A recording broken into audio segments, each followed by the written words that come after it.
Hello दोस्तों, हमारी आज की कहानी है सीमा रस्तोगी जी द्वारा लिखी गई अधूरी ख्वाहिश। बहू पति के साथ अकेले नहीं, ननंद देवर को साथ लेकर घूमने जाओ। केसरी, ये बहू और बेटे को कहाँ भेजने की तैयारी हो रही है? सावित्री ने एक तरह से त्योरियों चढ़ाकर पूछा। अम्मा, बच्चों को उनकी ख्वाहिश पूरी करने के लिए घूमने भेज रही हूँ। वहीं की टिकट बुक कर रहा है सुमित्र।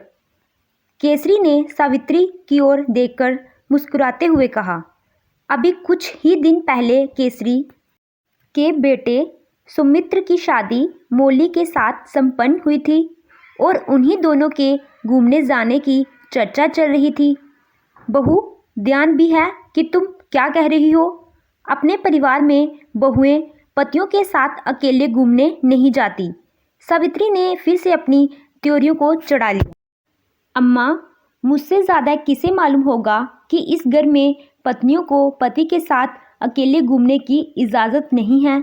ज़िंदगी में यही ख्वाहिश तो अधूरी रह गई, लेकिन बहू की ख्वाहिशों को अधूरा नहीं रहने दूंगी। कितनी ख्वाहिशें होती हैं एक स्त्री की पति के साथ घूमने जाने की, लेकिन आपने जैसे मेरी ख्वाहिशों को जड़ से भस्म कर दिया। कहते कहते केसरी रुआसी हो आई और आंखों में आंसू के साथ साथ उसके दिमाग में अपनी यादें झिलमिलाने लगीं। अम्मा, हम केसरी को साथ लेकर घूमने जाना चाहते हैं। अगर आप इजाज़त दें तो हम किसी हिल स्टेशन का टिकट करा लें। रमेश, केसरी के पति, अपनी शादी के बाद बहुत डरते डरते अपनी माँ सावित्री से पूछा और केसरी वहीं पर्दे की आड़ में खड़ी थी। ना लल्ला, ऐसी गलती भूलकर भी ना करना। हमारे यहाँ पत्नियाँ पतियों के साथ बेशर्मी से नहीं घूमती और शहर के बाहर तो बिल्कुल भी नहीं। सावित्री तमक कर बोली और अब रमेश की कुछ भी बोलने की स्थिति कहाँ थी, क्योंकि उस घर में सावित्री के मर्जी के खिलाफ हवा भी नहीं डोल सकती थी। केसरी आंखों में आंसू भरकर चुपचाप अपने कमरे में चली आई, क्योंकि उसकी ज़्यादातर सारी सहेलियां शादी के बाद घूमने गई थी, लेकिन अम्मा के खिलाफ जाना तो संभव ही नहीं था। एक दिन रमेश किसी पिक्चर की 2 टिकट लेकर आए और सावित्री से बोले कि अम्मा, हम केसरी को लेकर पिक्चर देखने चले जाएं। लल्ला, तुम्हारी तो मति मारी गई है। अगर पिक्चर देखने जाना ही है तो छोटी और नंदू, केसरी के ननंद देवर, को साथ लेकर जाओ। उनका भी तो पिक्चर देखने का मन करता होगा कि नहीं। रमेश अम्मा से तो कुछ नहीं कह पाए, लेकिन उन्होंने कमरे में आकर टिकट फाड़ कर फेंक दी।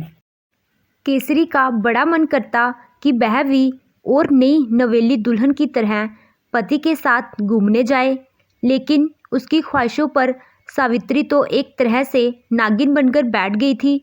जहाँ भी घर से रमेश के साथ जाने की योजना बनने लगे, सावित्री तुरंत छोटी और नंदू को साथ ले जाने के लिए कह देती।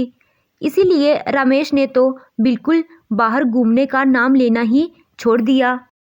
इत्तेफाक ऐसा कि केसरी का मायका भी ससुराल से कुछ ही दूरी पर था, तो पति के साथ वहाँ से भी कहीं घूमने नहीं जा सकती। यहाँ तक कि सावित्री उसके मायके से छोटी या नंदू को ही बुलाने के लिए भेज देती। धीरे धीरे समय के साथ एक बेटा और एक बेटी गोद में आ गए और उसकी पति के साथ घूमने की ख्वाहिश अधूरी ही रह गई। मम्मी जी, आप कहाँ खो गई? अचानक मौली की आवाज़ से उसकी तंद्रा भंग हुई और वो भूत से वर्तमान में आ गई। कुछ नहीं बेटा, बस दिल कुछ सोचने को मजबूर हो गया था। तुम अपने घूमने की तैयारी शुरू करो। केसरी की आंखें अभी भी नम थी। बहू, मैंने एक बार कह दिया कि यह लोग घूमने नहीं जाएंगे तो नहीं जाएंगे। अगर मेरी बात नहीं मानोगी तो रमेश से शिकायत कर दूंगी।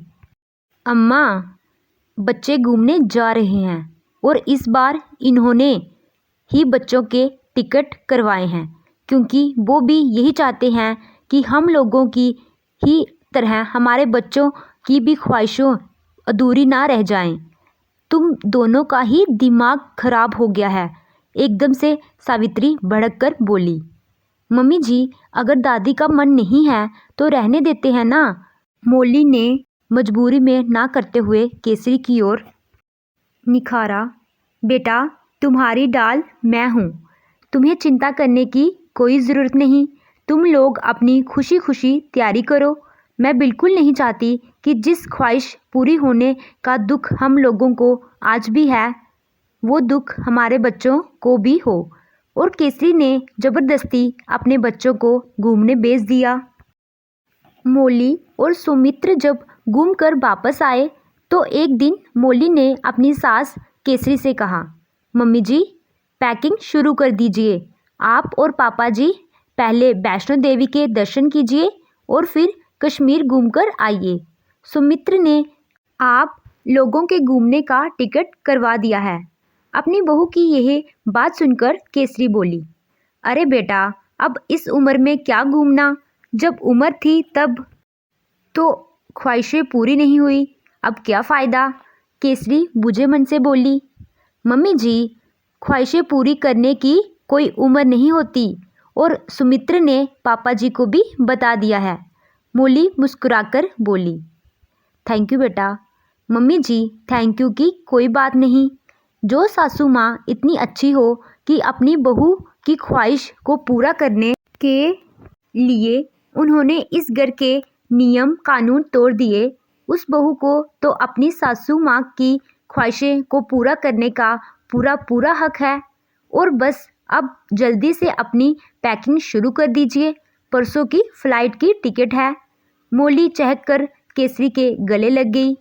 केसरी अपनी तैयारी करने में जुट गई और मन ही मन सोचने लगी, चलो बहू के ही सहारे उसकी अधूरी ख्वाहिश तो पूरी हुई। तो दोस्तों, आपको ये कहानी कैसी लगी? कहानी अच्छी लगी हो तो वीडियो को लाइक कीजिएगा और मेरे चैनल को सब्सक्राइब कीजिएगा। Thank you.